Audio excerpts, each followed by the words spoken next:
పెళ్ళైనా పండగైనా వేడుక ఏదైనా పట్టుచీరల ప్రత్యేక వేదిక వారాహి సిల్క్స్.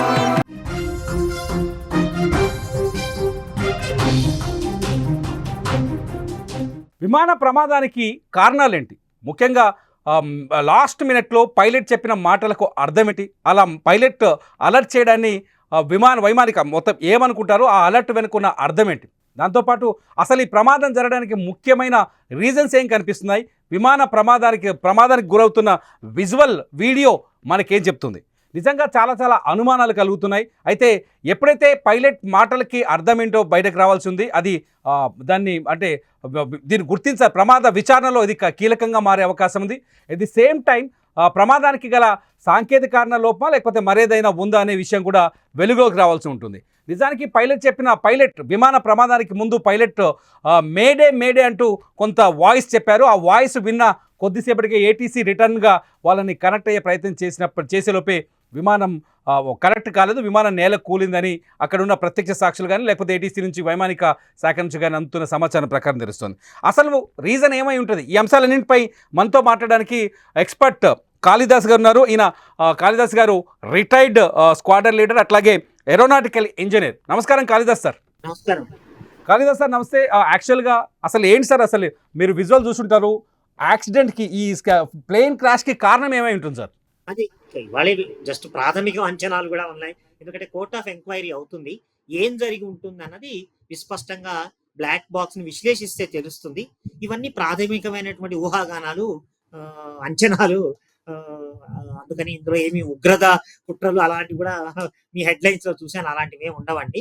మనకి అందుతున్నటువంటి ఇన్ఫర్మేషన్ ప్రకారం మధ్యాహ్నం నుంచి విశ్లేషిస్తే, అందులోనూ ఇప్పుడే ఇంగ్లీష్ న్యూస్ ఛానల్స్ లో కూడా చూశాను, విమానం టేక్ ఆఫ్ అవ్వంగానే అది కూలిపోయింది కిందకి. దీనికి అక్కడ విమానం ఇంజన్ లో మీరు చెప్పినట్టు పైలట్ మేడే అనే కాల్ ఇచ్చారు అంటే అర్థము, విమానం నా నియంత్రణలో లేదు, నా కంట్రోల్లో లేదు, అది అది ఇంకా కూలిపోతుంది, నేనేం చేయగలిగింది లేదు అన్నది పైలట్ అక్కడి నుంచి ఒక మెసేజ్ ఇచ్చినట్టు ఎయిర్ ట్రాఫిక్ కంట్రోల్ కి అక్కడ, ఒకవేళ నిజమైతే ఇవన్నీ, ఎందుకంటే కోర్ట్ ఆఫ్ ఎంక్వైరీ ద్వారానే బయటకు రావాలి, ఇవన్నీ విశ్లేషణలు, ప్రాథమిక అంచనాలు. మేడే అంటే అర్థం ఏంటి సార్? అసలు ఏంటి మేడే అంటే అర్థం ఏంటి? ఎటువంటి సమాచారం వెళ్తుంది? నా కంట్రోల్లో విమానం లేదు, మా పైలట్స్ కంట్రోల్లో విమానం లేదు, టోటల్ ఎమర్జెన్సీలో ఉన్నది, మేము వెనక్కి సేఫ్ గా వస్తామో రామో అన్నది కూడా అవదు, అది అయ్యే పనిలో లేదు, ప్రస్తుత పరిస్థితి ఇది, మా నియంత్రణలో విమానం లేదు, దానిలో పవర్ లాస్ అయిపోయి ఆల్టిట్యూడ్ అంటే హైట్ ఎలా ఉన్నది అలా కుప్పగూలే పరిస్థితిలో ఉన్నది అని అర్థం మేడే అంటే. సో ఆ కాల్ ఇచ్చారు, కాల్ ఇవ్వంగానే అసలు ప్రతిస్పందనకి అవకాశం కూడా లేదు, అలా జస్ట్ టేక్ ఆఫ్ అవ్వంగానే అది కుప్పకూలిపోయింది. సో దాని అర్థం అదే అనమాట సార్. అంటే సాధారణంగా ఒకసారి ఫ్లైట్ ఎగిరిన తర్వాత సార్, అంటే ముందే, అంటే ఫ్లైట్ టేకాఫ్కు ముందే అన్ని టెస్టులు జరుగుతాయి కదా సార్? అంటే ఫ్లైట్లో ఏమైనా టెక్నికల్ ఇష్యూస్ ఉన్నాయా, ఇంజన్ ఏమైనా ప్రాబ్లమ్ ఉందా, ఇటువంటి కొన్ని అన్ని టెస్టులు జరుగుతాయి కదా సార్? ఒక టేకాఫ్ తర్వాత టెస్టులు జరగకుండా అయితే టేకాఫ్ కాదు కదా సార్? అసలు ఇక్కడ ఏం జరుగుంటుంది సార్? అసలు సమస్య లేదు.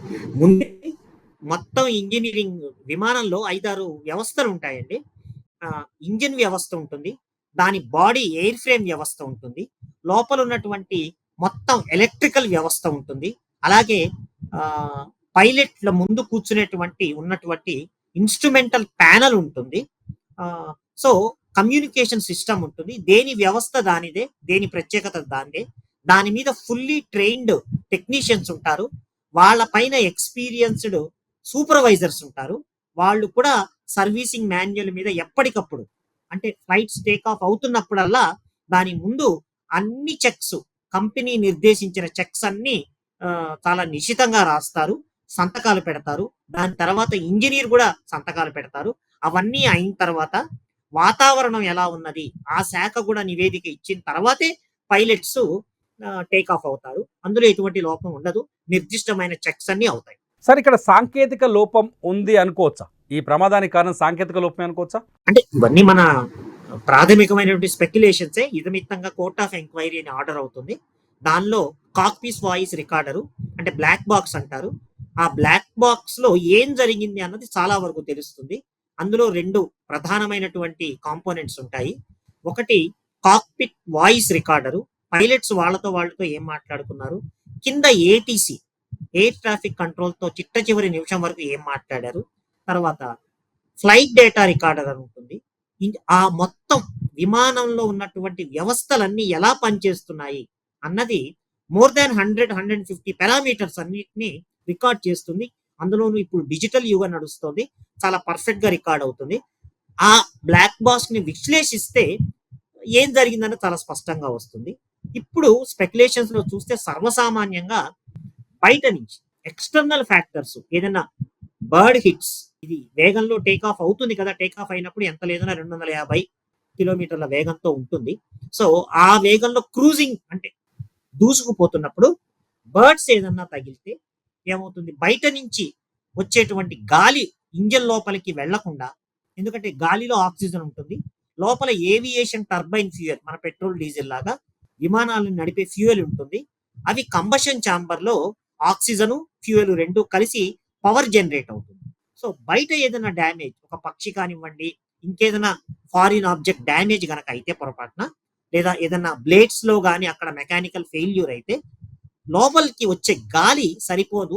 ఆ గాలి సరిపోనప్పుడు ఫ్యూయల్ లో మిక్స్ అయ్యేటువంటి ఆక్సిజన్ లో దాని యొక్క థ్రస్ట్ ఏదైతే జనరేట్ అవుతుందో అది పూర్తి స్థాయిలో ఉండదు. అది బయట ఏదన్నా జరిగితే, లేదా బయట పరిస్థితి, వాతావరణము, బర్డ్స్ అటువంటి ప్రతిబంధకాలు ఏమీ లేనప్పుడు అంతర్గతంగా ఇంజన్ లోకి వచ్చే ఫ్యూయల్ ఏదైతే ఉంటుందో దాని సరఫరాలో ఏదన్నా ఆటంకం కానీ అడ్డం కానీ ఏదైనా ఏర్పడితే అప్పుడు కూడా ఇంజన్ యొక్క పవర్ లాస్ అవుతుంది. సో ఇది విశ్లేషిస్తే వార్తా కథనాలలో ఉన్నటువంటి వాటన్నిటిని మధ్యాహ్నం నుంచి చూస్తున్నా నేను కూడా. సో పవర్ లాస్ అయినట్టు పైలట్ మెసేజ్ ఇచ్చినట్టు వార్త బయటకు వస్తుంది. ఒకవేళ అదే నిజమైతే ఆ పవర్ లాస్ కి ఈ 2-3 సాంకేతిక లోపం అన్నా కావచ్చు, ఇందాక నేను చెప్పినట్టు బయట నుంచి ఏదైనా ప్రతిబంధకం ఏర్పడచ్చు. ఏది అయి ఉంటుంది అన్నది కోర్ట్ ఆఫ్ ఎంక్వైరీలో తేలుతుంది. అప్పటిదాకా మనం ఏమీ చెప్పలేం. సార్ ఇప్పుడు ఈ బోయింగ్ విమానం ఇది 787 బోయింగ్ విమానం. ఈ బోయింగ్ విమానానికి ఉండే ప్రత్యేకమైన లక్షణాలు ఏంటి సార్? అంటే ఇంత 11 ఇయర్స్ అవుతుంది అంటున్నారు ఇది విమానం బయటకు వచ్చి, ఇప్పుడు సర్వీస్లో ఉండి. కొంచెం కొత్త విమానమే అయినప్పటికీ ఈ ప్రమాదానికి గురవడానికి అంటే సాంకేతిక లోపం ఉండడానికి ఆస్కారాలు చాలా తక్కువ అనే చర్చ కూడా ఒకటి నడుస్తుంది. చూడండి, ఇప్పుడు ఏ వ్యవస్థ అయినా ఫుల్ ప్రూఫ్ 100% ఫెయిల్ కాదని ఎక్కడా ఉండదండి. రకరకాల కారణాలు అయితే ఎయిర్ సేఫ్టీ అన్నది చాలా బాగా ఉంటుంది. మన దేశంలో నిరంతరం పర్యవేక్షిస్తుంటారు.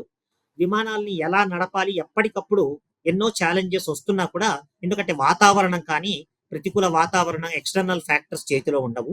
సో వాటిని ఎలా హ్యాండిల్ చేయాలన్నది పైలట్స్ కి చాలా తర్ఫీదు ఉంటుంది. వారు చాలా బాగా ట్రైన్ అయి ఉంటారు. పైగా ఇప్పుడు ఇక్కడ ఉన్నటువంటి పైలట్స్ 7-8 వేల గంటలు వీటి మీద ఎగిరారు. World class. సుమిత్ సబర్వాల్ 8700 గంటల ఎయిర్ ఎక్స్పీరియన్స్ ఉంది ఆయనకి. కో పైలట్, పైలట్ వాళ్ళందరికీ ఇన్ని వేల గంటలు ఉన్నప్పుడు వాళ్ళ ఆపరేషన్స్ లో ఎటువంటి తేడా రాదండి. అయితే సాంకేతిక లోపం అన్నది వెరీ అన్ఫార్చునేట్ గా ఏ మిషన్ లోనైనా, ఇప్పుడు మన ఇళ్లలో వాడుకునే మిషన్స్ లో కొత్తవి కొన్నా కూడా చెడిపోతూ ఉంటాయి కదా. అందుకని వాటన్నిటిని నివారించటానికే ఇన్ని సర్వీసింగ్లు అవుతుంటాయండి.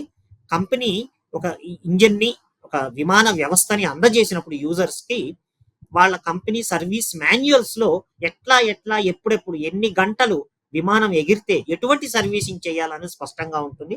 దాని మీద ట్రైన్ అయినటువంటి టెక్నీషియన్స్, సూపర్వైజర్స్, ఇంజనీర్స్ తదనుగుణంగానే చేస్తుంటారు. ఎగ్జాక్ట్ గా ఎక్కడ తేడా వచ్చింది, ఆ రకమైన ప్రమాదాలు జరగవని కాదు, మనం జరగాలని ఎప్పుడు కోరుకోకూడదు. బట్ ఒక్కొక్కప్పుడు మన చేతుల్లో లేని కొన్ని అవుతుంటాయి. ఇలాంటి సంఘటనలు, ఇన్సిడెంట్స్, యాక్సిడెంట్స్ అంటారండి. దాని హిస్టరీ కూడా చూస్తారు విమానం యొక్కది, ఏమైంది.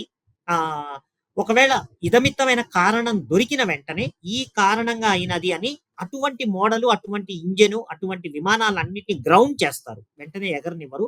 అందులో పరీక్షలు చేస్తారు, తనిఖీలు చేస్తారు. ఎస్, ఈ లోపం బయటపడ్డది, ఒకవేళ సాంకేతిక లోపం ఉంటే. సో దీన్ని వెంటనే ఆ కాంపోనెంట్స్ కానివ్వండి వాటిని రీప్లేస్ చేసి మళ్ళా టెస్టులు చేసి అత్యంత ఎయిర్ సేఫ్టీని అనుగుణంగానే ఏ విమానమైనా ఉంటుంది. సో ఎక్కడ తేడా వచ్చిందన్నది ఒకప్పుడు ఏ యాక్సిడెంట్, చాలా అన్ఫార్చునేట్, చాలా దురదృష్టకరం, చాలా విలువైన ప్రాణాలు పోయాయి. విమానాలు పోతే ఇంకో విమానం కొనుక్కోవచ్చు, కానీ ఇంత విలువైన ప్రాణాలు మనుషులది తేలేం కదా. సో ఇలాంటివి అయినప్పుడు అంటే కొత్త కొత్త యాక్సిడెంట్ ఇన్సిడెంట్ పొరపాటున అవుతుంటే కూడా ఏ కారణం వల్ల అయింది, ప్రకృతి పరంగానా లేదా మానవ తప్పిదమా, సాంకేతిక లోపం ఏర్పడిందా అన్నది కూలంకుషంగా విశ్లేషించిన తర్వాతే దానికి తగిన జాగ్రత్తలు తీసుకొని అటువంటి సమస్యలు పునరావృతం కాకుండా జాగ్రత్త పడుతుంటారు. కానీ ఛాలెంజెస్ అనేవి అన్ఫార్చునేట్ ఎప్పటికప్పుడు ఉంటూనే ఉంటాయండి. సో దానికి అనుగుణంగా మనం ఎప్పటికప్పుడు వ్యవస్థను తీర్చిదిద్దుకుంటూ ఉండాలి.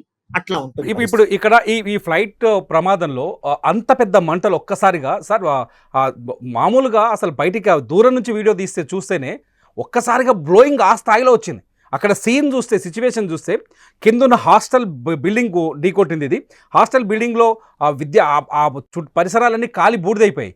కార్లు కాలిపోయి ఉన్నాయి, వెహికల్స్ కాలిపోయి ఉన్నాయి. ఈ ఫ్లైట్లో ఉన్న డెడ్ బాడీస్ అయితే అసలు ఐడెంటిఫై చేయడానికి వీలు లేకుండా ఉన్నాయి. ఎంత ఫ్యూయల్ ఉంటుంది సార్ బోయింగ్లో? ఎంత ఫ్యూయల్ ఉంటుంది? ఆ ఫ్యూయల్ ఎఫెక్ట్ అయి ఉంటుంది ఇదంతా. ఆ ఫ్యూయల్ ఎఫెక్ట్ ఎందుకంటే ఇప్పుడు విమానం ఫ్రెష్ గా టేక్ ఆఫ్ అవుతోంది. అది కూడా ఏదో మన దేశంలో ఉన్న సిటీస్ కాదు, యూరోప్ లో లండన్ ద్వారా వెళ్తోంది. అన్ని కిలోమీటర్లు వెళ్ళాలి. మధ్యలో ఎక్కడో మిడిల్ ఈస్ట్ లో ఎక్కడో ఒక హాల్ట్ ఉంటుంది. సో ఎంత లేదన్నా అంటే ఆల్ అప్ వెయిట్ అంటారు, విమానం యొక్క పూర్తి బరువు, సామాన్ల బరువు, లగేజ్ బరువు ప్లస్ ప్రయాణికులు క్రూ కలిపి దాదాపుగా 260-70 మంది ఉన్నారు. సో పైలట్స్ నిర్ణయిస్తారు మనం ఎంత దూరం వెళ్ళాలి, మధ్యలో ఎక్కడైనా హాల్ట్ ఉంటుందా, అక్కడ రీఫ్యూలింగ్ అవసరమా, లేదా ఒకసారి ఇక్కడే మొత్తం ఫ్యూయల్ కొట్టించేసుకున్న తర్వాత ఏవియేషన్ టర్బైన్ ఫ్యూయల్ అక్కడ నిరాఘంటకంగా వెళ్ళిపోవటమా అన్నది పైలట్స్ ప్లాన్ చేసుకుంటారు. సో ఇలాంటి వ్యవస్థలో ఎంత లేదన్నా ఒక 55,000 60,000 లీటర్ల మధ్యలోనే ఉంటుంది. దాని కెపాసిటీ ఉండొచ్చు. అది ఫుల్ గా నింపుకొని వెళ్ళాలా, కొంతవరకు నింపుకొని, అంటే అందులో ఉన్న వెయిట్ అనమాట. ఒకవేళ లగేజ్ వెయిట్, ప్యాసింజర్ వెయిట్ ఎక్కువగా ఉంది అనుకుంటే పైలట్ ఇన్స్ట్రక్షన్ ఇస్తారు ఎంత ఫ్యూయల్ లోడ్ చేయాలి. ఎందుకంటే ప్లాన్ వాళ్ళకు ఉంటుంది. మధ్యలో ఎక్కడైనా ఆగి మళ్ళా ఫ్యూయల్ లోడ్ చేసుకోవాలా, లేదా మధ్యలో కేవలం హాల్ట్ మాత్రమే, ఫ్యూయల్ అవసరం లేకుండా నేరుగా మేము డెస్టినేషన్ కి చేరాల్సినటువంటి ప్రదేశానికి వెళ్ళాలా అన్నది. ఇప్పుడు ఇలా ప్రమాదం జరిగినప్పుడు వీడియోస్ కూడా వస్తున్నాయి. అది జస్ట్ టేక్ ఆఫ్ అవ్వంగానే దాని ఎక్కువ అంటే టేక్ ఆఫ్ కాలేకపోయింది, లిఫ్ట్ జనరేట్ కాలేకపోయింది. అంటే ఇంజిన్ లో పవర్ లాస్ అన్నది కనపడుతుంది. ఏ కారణం వల్ల అయిందన్న తర్వాత కోర్ట్ ఆఫ్ ఎంక్వైరీలో బయటపడుతుంది. ఎప్పుడైతే పవర్ లాస్ అయిపోయి ఒక రాయి కుప్పగూలినట్టు కూలిపోతుందో దానిలో ఫుల్ ఫ్యూయల్ ఉంటుంది టేక్ ఆఫ్ టైంలో. ఆ ఫ్యూయల్ తో అది కిందకి స్పీడ్ గా ఇంపాక్ట్ అయిపోయినప్పుడు డెఫినెట్ గా భయంకరమైన మంటలు చెలరేగుతాయి. అందులో కూడా సాధారణంగా సార్ ఇప్పుడు ఫ్లైట్ జర్నీ దూరాన్ని బట్టి, లేకపోతే ఎంత దూరం వెళ్తుంది దీన్ని బట్టి ఫ్యూయల్ ఫిల్ చేస్తారా, లేకపోతే దానికి కూడా అంటే ఫుల్ ఫిల్ చేసుకోవాలి మామూలుగా మన వెహికల్లో చేసినట్టే చేస్తారా సార్?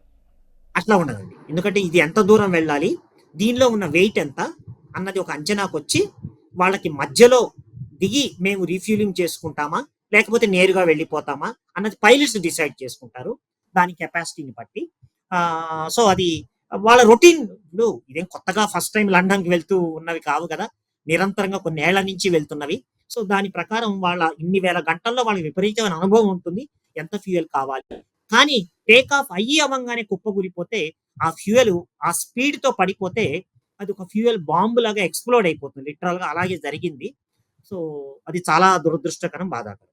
సార్ ఒక ఫైనల్గా ఈ మొత్తం మీకున్న ఎక్స్పీరియన్స్ కావచ్చు, మీరు గతంలో చూసిన విమాన ప్రమాదాలు కావచ్చు, ఇవన్నీ చూస్తే ఇక్కడ యాక్సిడెంట్కి మేజర్ ఇష్యూ ఏమై ఉండొచ్చు? అంటే కనపడుతోంది అక్కడ న్యూస్, నేషనల్ ఛానల్స్ లో వాటి వీడియోలు అవి చూస్తుంటే విమానంలో శక్తి సరిపోలేదు ఇంజన్లో. ఏ కారణమా, ఇందాక నేను చెప్పినట్టు బయట నుంచి ఏదైనా ఫారిన్ డ్యామేజ్ ఇంజన్ పైభాగా లోపలికి ఎయిర్ ఇంటెక్ లో అయిందా, లేకపోతే అంతర్గతంగా ఇంజన్ కి ఫ్యూయల్ సరఫరాలో తేడా వచ్చిందా అన్నది. అక్కడ పవర్ సరిపోలేదు, లిఫ్ట్ జనరేట్ కాలేకపోయింది, అంటే ఎగరలేకపోయింది. సో ఆ పవర్ సరిపోయి ఎందుకు రెండు ఇంజన్లో చాలా చాలా నాకున్న అనుభవంలో ఒకేసారి రెండు ఇంజన్లలో పవర్ పోవటం అనేది చాలా అసాధారణమైనటువంటి విషయము. చాలా చాలా అనూహ్యము, అసాధారణమైన విషయము. ఒక ఇంజన్లో లేదా కొంత దూరం ప్రయాణించిన తర్వాత సాంకేతిక సమస్యలు వచ్చినవి చాలా చూసాం మేము. కానీ జస్ట్ టేక్ ఆఫ్ అవ్వకుండా, అంటే టేక్ ఆఫ్ కాలేకపోయింది నాకు అర్థమైనంత వరకు. టేక్ ఆఫ్ అవ్వలేదు నన్ను అడిగితే. టెక్నికల్ గా టేక్ ఆఫ్ కాలేకపోయి పడిపోయినట్టే కనపడుతోంది విజువల్స్ చూస్తుంటే. కోర్ట్ ఆఫ్ ఎంక్వైరీలో బయటపడుతుంది ఏ కారణం వల్ల అది. రెండు ఇంజన్లు ఫెయిల్ అయినాయి అనుకోవచ్చా సార్ ఇక్కడ? అంతే అండి. ఇప్పుడు ఒక ఇంజన్ స్టాల్ అయిపోతే రెండో ఇంజన్ తో డెఫినెట్ గా విమానం ఎలా ఉంటుందంటే కొంత ఎత్తులో అంటే టేక్ ఆఫ్ అవ్వటం అనేది చాలా కష్టం. అంత ఈజీ కాదు.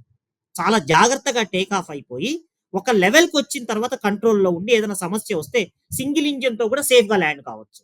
లేదా ఒకవేళ ఒక లెవెల్‌లోకి వెళ్ళిన తర్వాత ఇంజిన్ ఫెయిల్ అయినా పైలట్స్ యొక్క ఎక్స్‌పీరియన్స్ నైపుణ్యంలో దాన్ని గ్లైడ్ చేసుకుంటూ కూడా మళ్ళా సేఫ్‌గా దించొచ్చు. ఇక్కడ మేడే కాల్ అనేది పైలట్ చెప్పింది నిజమైతే గనక మనకొస్తున్నటి వార్తా కథనాలలో అసలు విమానం నా కంట్రోల్‌లో లేదు. దాన్ని ఏమీ చేయలేని పరిస్థితి అన్నది స్పష్టంగా డిక్లేర్ చేశారు. చాలా బాధాకరంగా అలా బహుశా పైలట్ చెప్పిన కొద్ది సెకండ్లలోనే అది కుప్పగూలిపోయినట్టే కనపడుతుంది. Right sir, thank you so much sir. మీ విలువైన సమాచారాన్ని సమయాన్ని మాకు కేటాయించినట్టుకు సుమన్ టీవీ ప్రేక్షకులకు ధన్యవాదాలు సార్. ఇది ప్రస్తుతాన్ని చూస్తే సాంకేతిక లోపాలే ప్రధాన కారణం అనిపిస్తోంది అహ్మదాబాద్ ఫ్లైట్ క్రాష్కి సంబంధించి. పూర్తి వివరాలు మాత్రం ఎంక్వైరీలో బయటపడతాయని చెప్తున్నారు ఎక్స్పర్ట్ కాళిదాస్ గారు. చూస్తూనే ఉండండి. విమాన ప్రమాదానికి సంబంధించిన అప్డేట్ సమాచారం కోసం Suman TV live and Suman TV digital live.